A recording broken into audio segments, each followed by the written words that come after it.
running through my mind all day, waiting for her show to play.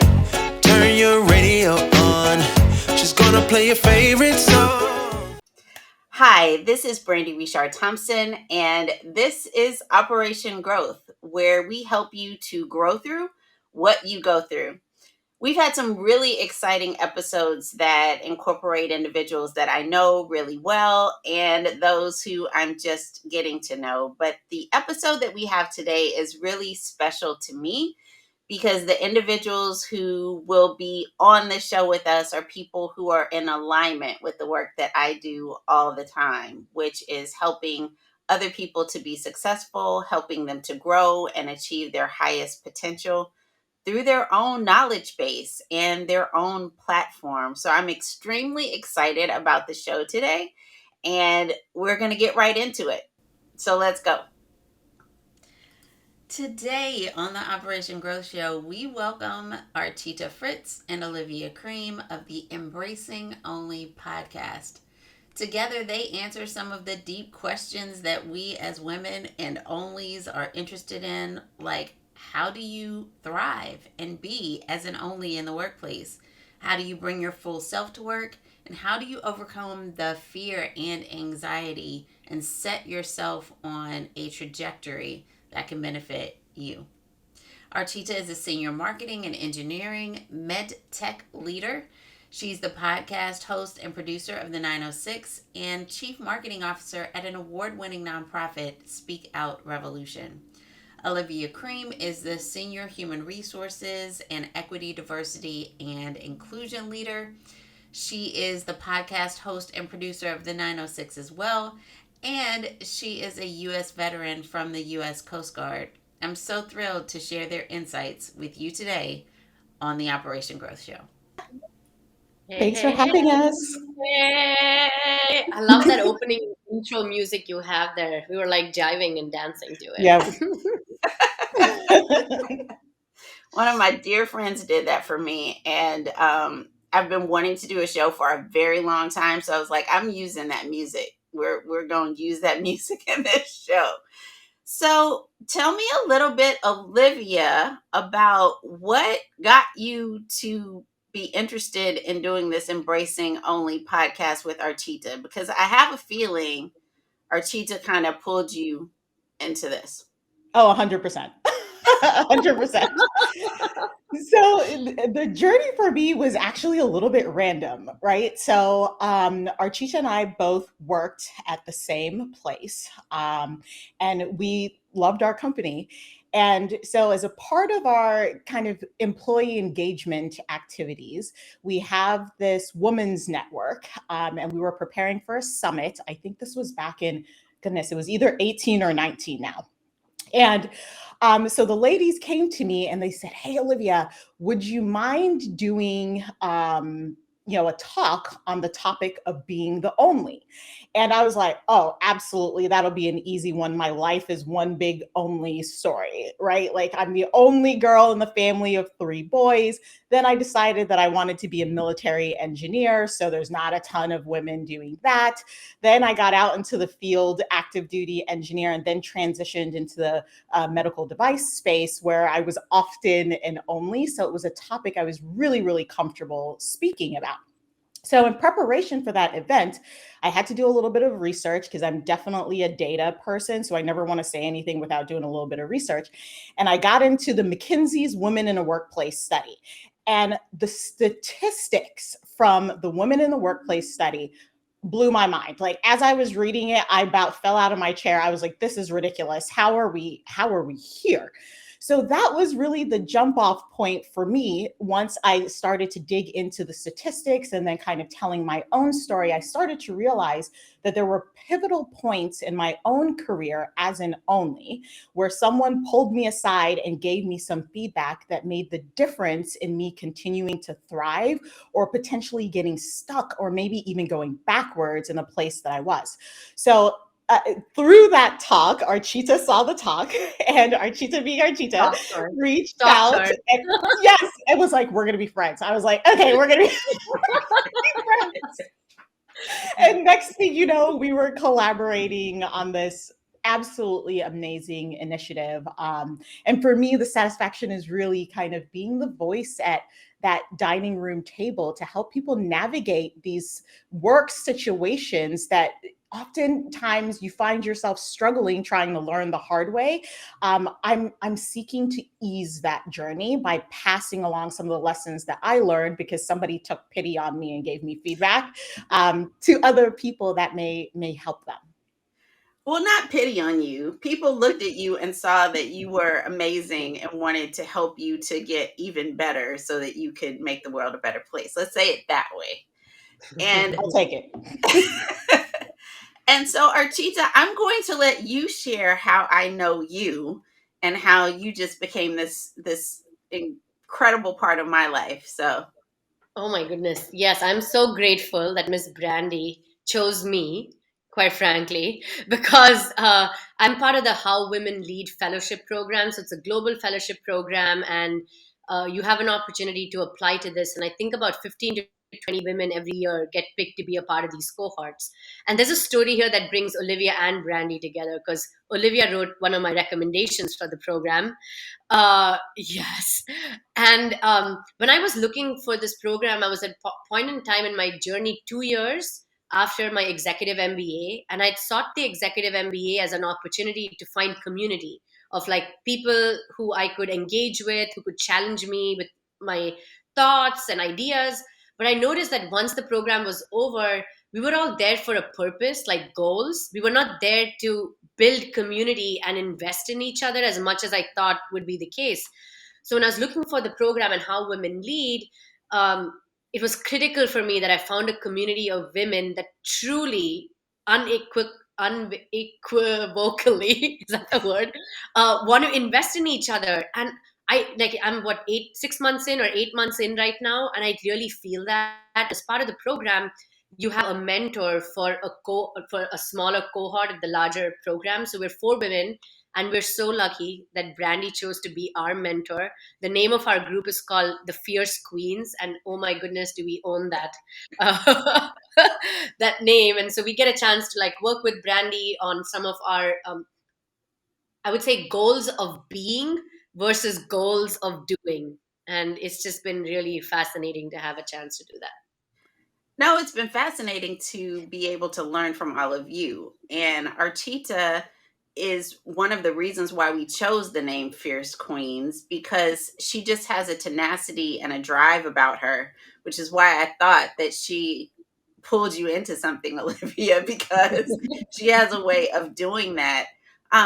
But Archita, what is it about this embracing only that's important to you? Like, where were you the only in your life? Oh my gosh. So I never knew I was an only until I moved to America, like the USA. And I never understood that concept until that point in time because I grew up in India, and Olivia's heard this. For the first 17 years, I lived in India. And yes, you have people of many different faiths, right? You have colorism that's rampant in India. You have the whole caste system that plays itself into many different ways. But I grew up in a household that my mom was focused on the thriving, irrespective of, she's like, society has a lot of constructs, but if you want to thrive, you've got to find yourself, ways to kind of move forward. But I didn't understand any of it until I moved to the US. And I found myself as the only as computer science engineering woman in a group of all men. I was the only student until the teacher walked in and she was a woman. And I was like, yes, we've got this, because more power to all of us, right? And then the first woman of color, the first woman of color to win homecoming queen at a university. But you know what? It's the part of the thriving thing that Olivia has taught me a lot about, which is, yes, you are an only. How do you use that as an opportunity to like educate, empower, and like move the dial forward? I was so confident I was going to win that homecoming queen thing because everybody else looked like what all the homecoming queens 200 years before looked like. And I was like, well, let's change that narrative. I think it was stupidly positive. Then I was the first woman they ever hired in my global company in that particular engineering group in Kalamazoo, Michigan. which is bizarre. I was all of 19 years old. This is like many years ago now. Um, the first woman that ever hired, first woman of person of color in that group as well. Then I was the first woman in the company at the age that I was at to have an expat assignment.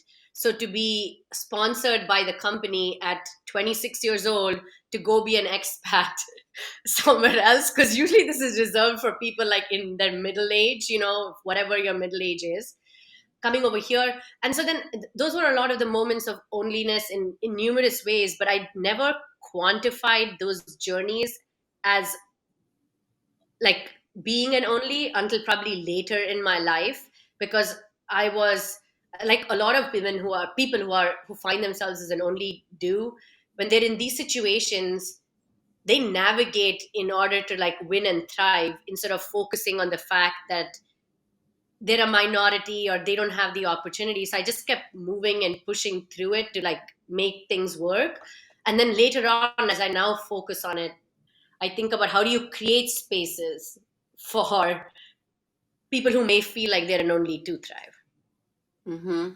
So for both of you, with this knowledge now of what an only looked like as you were matriculating and getting to this place in your life, what do you say to individuals who look around and realize that they're the only and are struggling to be seen, be heard, be able to excel in their chosen field?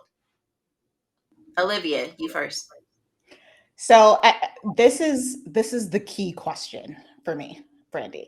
And Archita is going to roll her eyes because I say this so often, but it's two things that I tell everyone. Actually, it's three things. One, what is it that you want?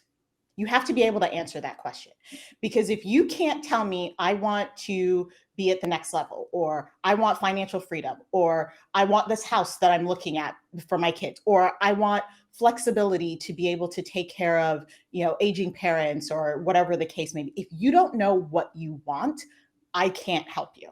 You can't help you. No one can help you. If you just end up anywhere if you don't know what it is that you want. So that is the first question that I try to coach people into answering. And I provide tools and such to help them kind of narrow their focus. The second is, what other people think of you is none of your business. It's none of your business. Right? Unless, the caveat to that is, unless they are someone that you need to win over to get what you want.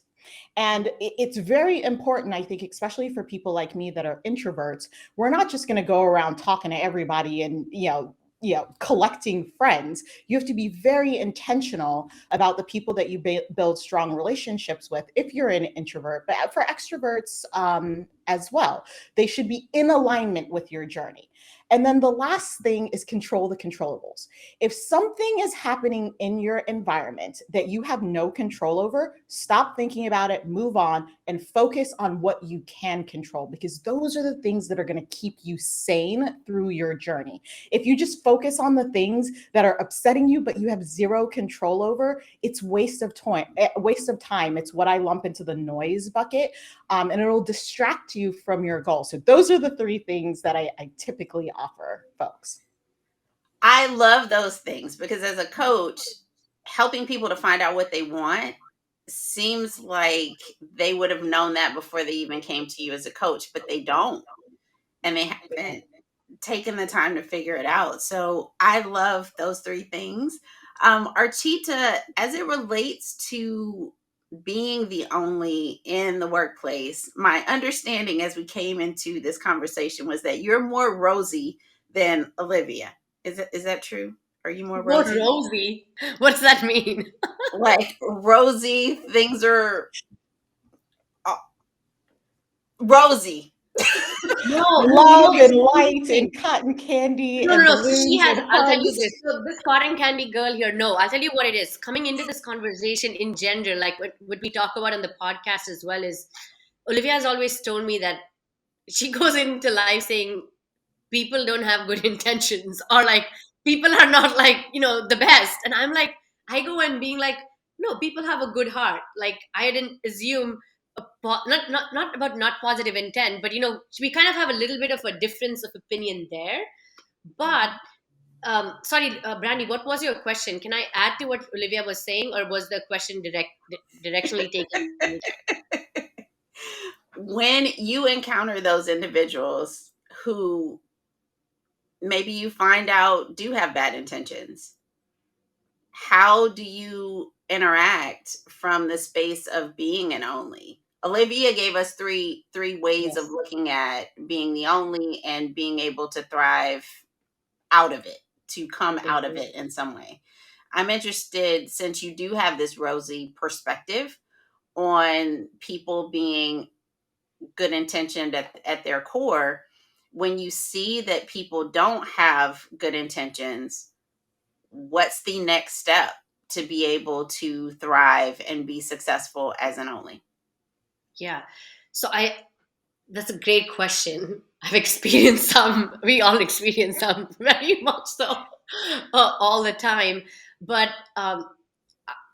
I kind of look at it a little bit in my engineering mindset. So I'm not that spontaneous, like let's go with the flow bit. So I will kind of go through a little bit of a process. So it will land up with Olivia's first point, which is what do you want? Because I've learned that spending time with her, it's so critical ultimately. But the first question I'd like ask the onlys to write down is, what are your limiting beliefs, or what I call are the life vests you hold on to when you enter these situations?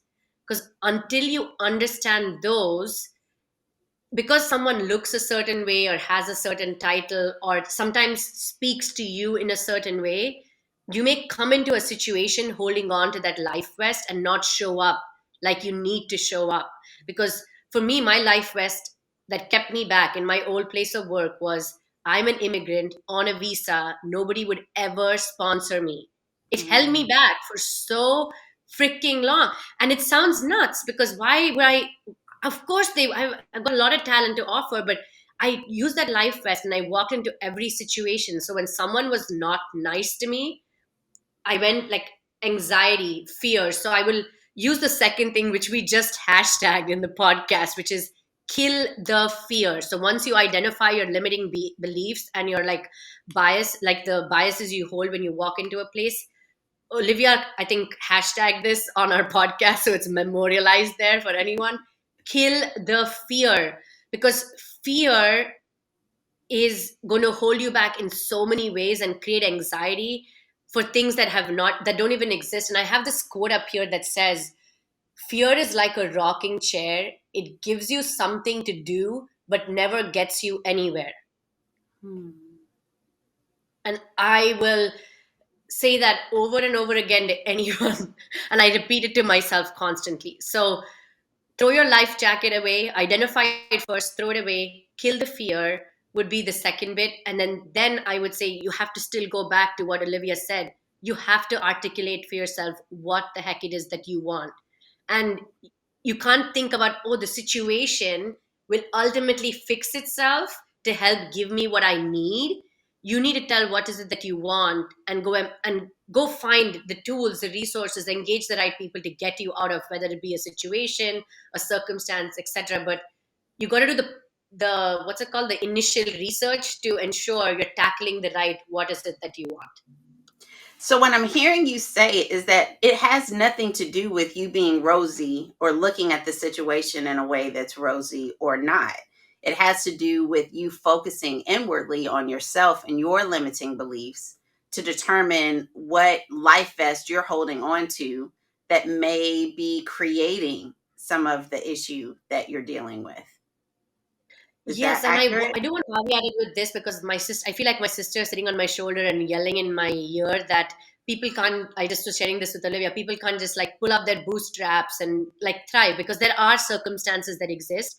The only other thing I would say is, and this was advice someone gave me as I was moving to my new workplace, you're going to be an only, look at your opportunity as stepping into a culture or anything as an onion.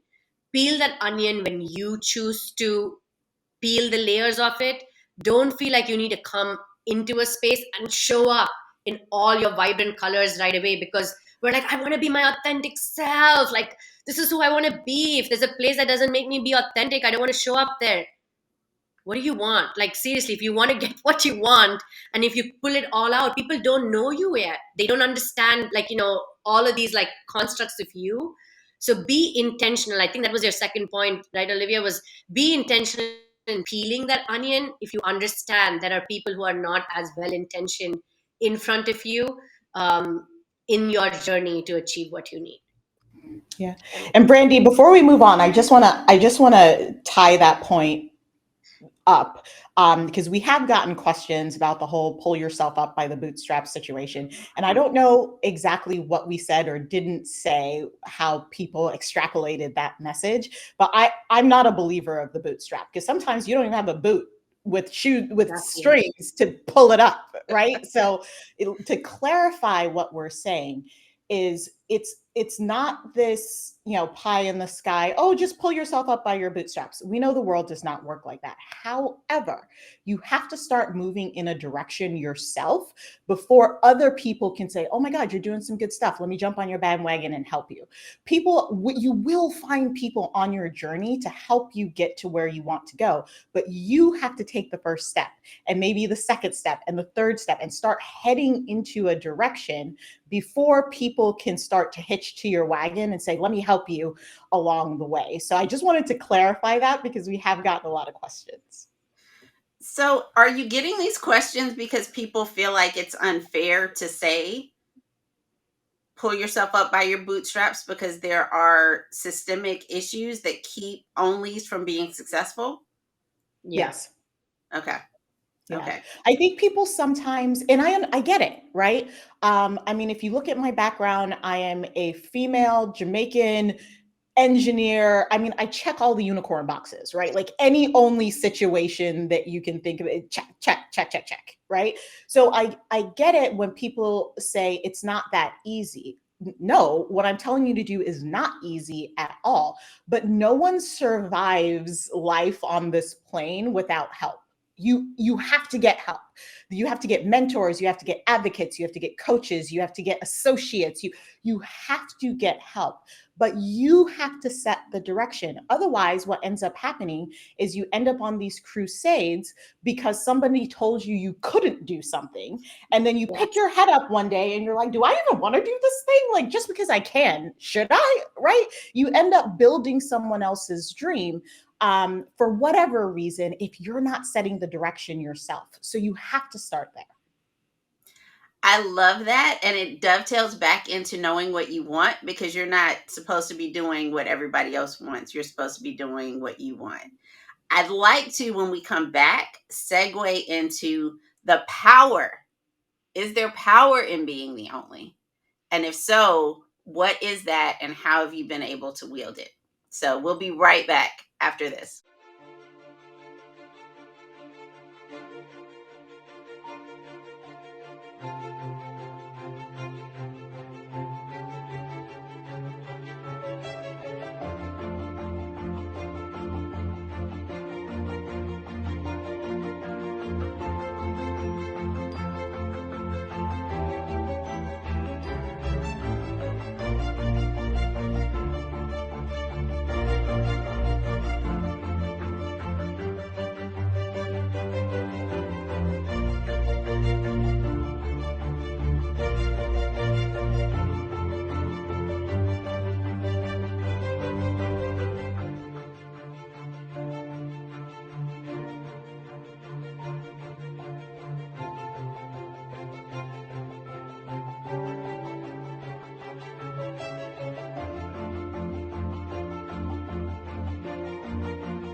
Okay, so we're back, and I'm so curious to see what you all have to say about being a powerful only. So, Archita, how do you show up as being powerful as the only person in the room of a certain type?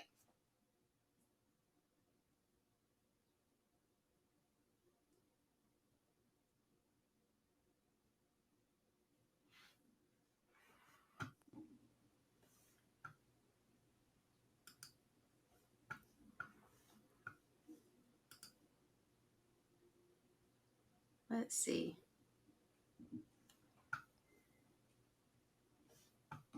Oh, you're muted. Okay. So, Archita, I'd like to know how you found power in being the only. So how did I find power in being the only? I was thinking about this question as you broke for the break, and I don't have the most put together answer like probably my dear co-host Olivia will have, but I'm going to like give this a shot. Okay, so I would say there were moments in time where a mentor or a sponsor showed belief in me about something that gave me a platform to step into my power that I didn't know existed. And so, whenever I showed up to a space where I found myself as an only, I drew from that moment to know that I would be just fine.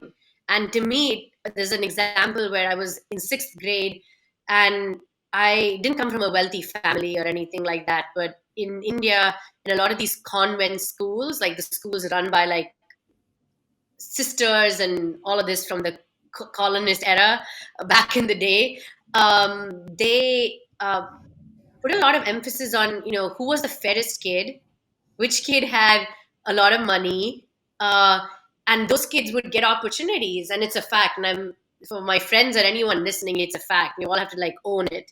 And they would get opportunities to even participate in things. So if you came from like a family that didn't have a lot of money, whose parents were not as involved because they didn't have money, or you were a light, darker skinned kid, you didn't get opportunities. I saw this play out in my home every day. So it's fifth grade. I had a geography teacher, and we had elections, student council elections. This is the first student council elections you'd have. I'd not even bother raising my hand because I was like, because I feel like this whole the topic of an only is a perspective of numbers, because you could be an only in a specific situation, but very quickly, right, in a different situation in the same environment, you're not an only anymore. So in my environment in India, in my school, I was not an only because I was one of maybe 70% of the school that was not rich. We came from a very like whatever middle class background. So I was sitting there and my teacher was like, you should go nominate yourself to be head girl. I looked at her like she's crazy. I'm like, what the heck? My mom or dad don't own a business. Like, what's wrong with you, Miss Fayaz? I remember her name so clearly. She's like, what do you mean? You have the power to like, really change the thing, something or the other, she said. She's like, go up there and speak, Archita. Like, put yourself up there. That was a moment where she gave me permission to step into who I was, irrespective of my circumstances. In that case, I was a majority, I was not a minority. And I stepped up and I gave my speech and I was elected, which is insane to me to this day that I was elected. And so now when I find myself in positions as being an only, I root myself. To me, that was my like mnemonic I use, that my circumstance should not hold me back from showing up like how I choose to show up. And I'm going to show up in the way that's aligned with, I hate to use this word, but my purpose, like who I am. And that's what powers me in these situations. So I hope I eventually got to the question that you were trying to tackle. Yes. I'm so excited, and yes, you totally nailed it. I do this with Archita and other women in my pod because I get just so excited about their takeaways and their perspective on things. And when you said two things that I think are extremely important that relate to some of the things we talked about earlier. One is root. Like, I wanted to jump up and down inside when you said root, because being clear on who you are and what you bring to the table and your background and your talents that you bring is so key and important to being able to show up fully and powerfully in a situation as an only, and make that your secret sauce. Make that the Yes. thing that everyone Yes. wants. And Yeah. so I love that part. And then the other part that you mentioned was around purpose, but knowing ultimately what you would like to get out of the situation in your purpose or what you've been placed here to do helps you to be able to articulate in a way and speak in a way directly to people's hearts to get them to buy in to what it is that you're doing, which goes back to something that we talked about earlier that I believe Olivia talked about bringing other people along on your Mm-hmm. vision. Like once you've started, and not having to peel the onion or Archita away all at once. But once you've started to do the work and show up and be successful, people will sign on to support you. And Mm-hmm. so, how have you been able to powerfully, Olivia, show up as an only and kick butt, get it done? So, I mean, as you were both talking, I was kind of thinking about this, like, where did this start? And, Brandi, when we were chatting, you said that you were always kind of fearless as a child. I was the same way. I mean, growing up in my house, it was survival of the fittest. So if I wanted to do something that my brothers didn't want to do, it was time to put up a fight, right? So I think some of it is just who I am as a person. I'll never back down from a challenge. I'm just not wired that way. But when I was 9, I had something significant in my life happen.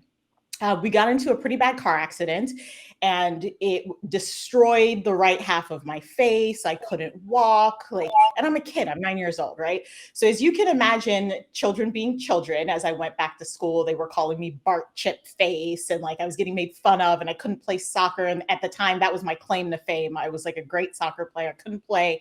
And I came home crying one day and explained what was going on to my dad. My dad pulled me aside, was like, yeah, what's wrong? And I explained to him what was going on. And he said to me in that moment, he said, Olivia, there are 2 types of people in this world. There are victims or there are champions. And you get to choose whether you want to be a victim or a champion. And then he paused and looked at me and was like, oh, by the way, we do not raise victims in this house. So I was like, Roger that, message received. And ever since then, I think I've gone into situations like I'm going to choose to be a champion, come hell or high water, I'm going to choose. So when I have these opportunities, and I call them opportunities to be an only, you, by the nature of the fact that you're an only, immediately have a platform. People say, oh, I don't see color, I don't see gender. BS. You totally see it. And by the nature of you seeing it, not in a bad way, you stand out. So leverage the fact that you stand out to create opportunities for yourself. For me, I ended up, in the military. I ended up being one of 2 first Black women to be chief engineers on a boat. So through that, I got lots of asks like, hey, will you come talk to future female engineers? Hey, will you come? I said yes to every single opportunity because it created a platform for me that opened other doors. And it also allowed me to pull people up as I climbed. So I think, you can look at life in 2 ways. It's either, oh my God, they see me, and you can run and hide under your desk, or you could be like, they see me. And you can use it Mm-hmm. for whatever ends you would like to. And I choose the latter. Okay. So both of you are automatically forever in my circle because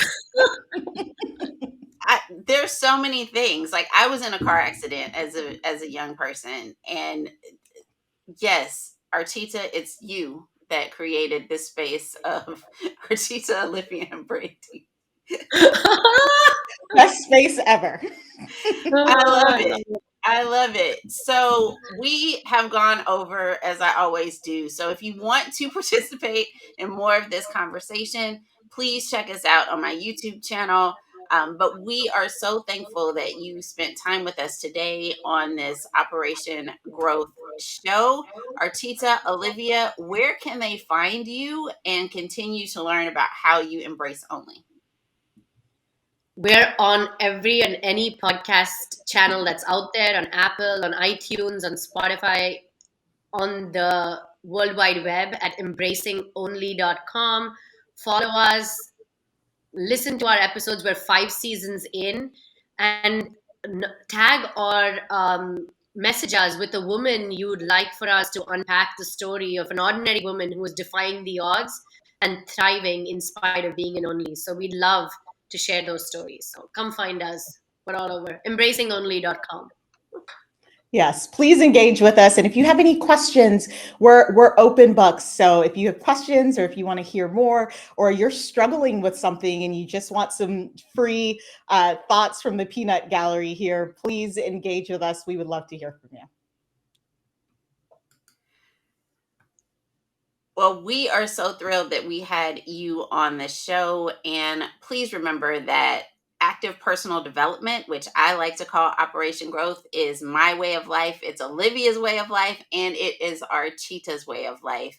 And we hope that our growth helps you. See you next time on Operation Growth. Have a wonderful day. It is